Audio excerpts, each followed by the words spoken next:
کچھ محبتیں خوبصورت احساس میں لپٹی ہوتی ہیں، ان کا کھونے پانے، نفع نقصان یا ہجر و وصال سے کوئی واسطہ نہیں ہوتا۔ جن رشتوں کے ساتھ چلنا ناممکن ہو جائے تو ان کو بالکل چھوڑنا نہیں چاہیے، بلکہ اس تعلق کو مدھم کر لینا چاہیے۔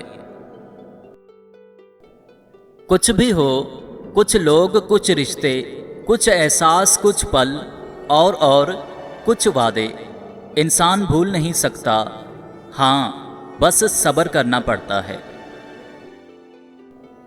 ہم سمجھتے ہیں جن چیزوں کو ہم خرید لیتے ہیں، حاصل کر لیتے ہیں، ہم ان کے مالک بن جاتے ہیں۔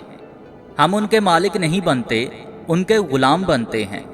وہ چیزیں ہماری مالک بن جاتی ہیں، ان کی زندگیاں ہمارے گرد گھومتی ہیں، ہماری زندگیاں ان کے گرد نہیں گھومتی۔ کچھ لوگ انمول ہوتے ہیں جن کی جگہ کبھی کوئی نہیں لے سکتا۔ اگر وہ آپ سے دور ہو جائیں تو سدا ادھورا پن آپ کے مقدر کی کتاب میں لکھ دیا جاتا ہے، کیونکہ کچھ خلا کبھی پر نہیں ہوتے۔ اگر ہمارے پاس اچھائی کی کوئی قوت نہیں ہے تو کم از کم ہمارے پاس برائی کی بھی کوئی سوچ بھی تو نہیں ہونی چاہیے۔ 3 طریقے ایسے ہیں جن سے تم بآسانی جان سکتی ہو کہ مرد آپ کو پسند کرتا ہے یا نہیں۔ اول، جب تم اس کے سامنے جاؤ گی وہ اپنی چال بدلے گا۔ دوم، وہ تمہیں دیکھ کر خوش ہوگا۔ سوم، وہ اپنے آپ کو درست کرنے لگ جائے گا۔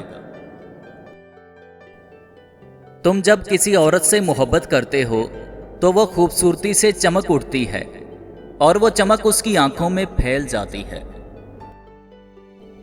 اے اللہ پاک، جو سر تیرے سامنے جھکتا ہے اسے دنیا کے سامنے جھکنے سے بچا۔ اے اللہ پاک، جو ہاتھ تیرے سامنے پھیلتے ہیں انہیں بندوں کے آگے پھیلنے سے بچا۔ آمین ثم آمین۔